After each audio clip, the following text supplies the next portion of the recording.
Mase, patambag unta ko kay na ako'y date unya. First time ni mahitabo. Kaso, gamay ra kayo akong budget ba? Pero kailangan bongga kay basi ma-discourage siya na ako.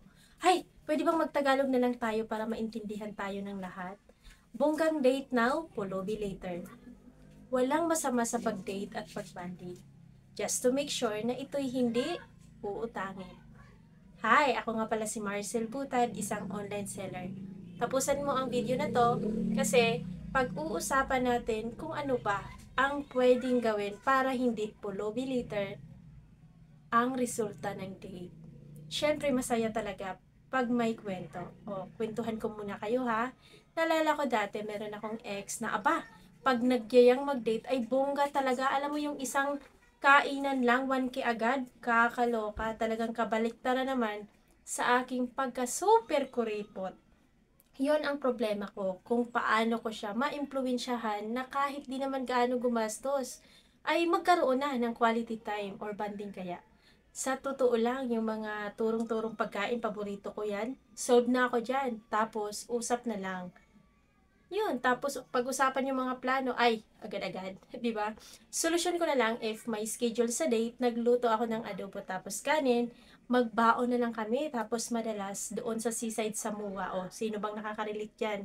Doon kami nagdi-date, agoy. Kasi walking muna, tapos doon na rin kami kakain, tataba pa tayo pero nakatipid pa. O, di ba? Sa sarap ng pagkaon, sulit na sulit talaga. Alam nyo ba, yung kadate ko na yon, ay asawa ko na ngayon, ay nagkatuluyan pa. Ano ba ang pwedeng gawin para hindi pulubi later ang resulta ng date? Be simple. Kung mag-asawa na kayo, ay kailangan din naman ang quality time. Kung sino ang may alam or may talent sa pagluluto, ayun, lutuan mo ang iyong asawa, tapos kain kayo, usap in the whole day. Ay, grabe. Ang resulta niyan, instant date na kaagad. Ganoon lang dapat kasimple ang dating. It doesn't have to be extravagant. Diba? Companionship nga and quality time lang naman ang gusto natin, hindi ba? Use alternatives instead of bringing them to places na mahal. You can still enjoy your time together without spending too much. Paano ito? Dalhin mo sila sa mga park or sa zona kung saan nandoon ang mga kamukha nila. Ay, ma-amaze ba sila sa lugar or sa kanindot ng natural na mga, alam mo yun, sa nature, ganyan. O hindi kaya mag-movie marathon kayo sa balay or sa bahay. At marami pang iba. Just be creative and for sure, mayroon kang ma-discover na mga new things about each other. Okay? Don't pretend kung wala di wala. Kung meron, edi meron. Hindi natin kailangan magpanggap na may pera tayo kasi ganito na rin lang sa bandang huli. Alam naman natin na tayo rin ang magigipit at mahihirapang magpaliwanag kung bakit hindi na natin ginagawa para sa kanila yung nakasanayan na nila. Ang hirap masanay.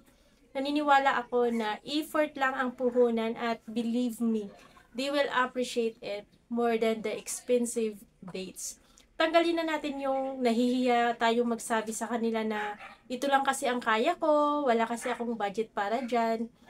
Kung may partner ka na ngayon, naghahanap ka ng community na gusto mo rin magbahagi ng iyong experience or kwento kaya, mag-join ka na sa Masiskarte sa Buhay Community.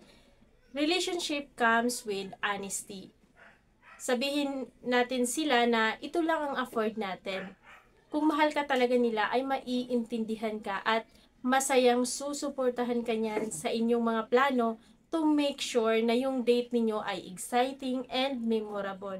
Kaya imbis na gumastos ng sobra-sobra, ilaan na lang natin ito sa mga bagay na mas kailangan nating pagtuunan ng pansin. Ang mga partner po natin ay must help one another to save and budget.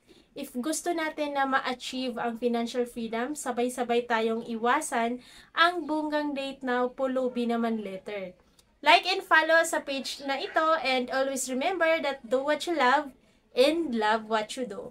Bye!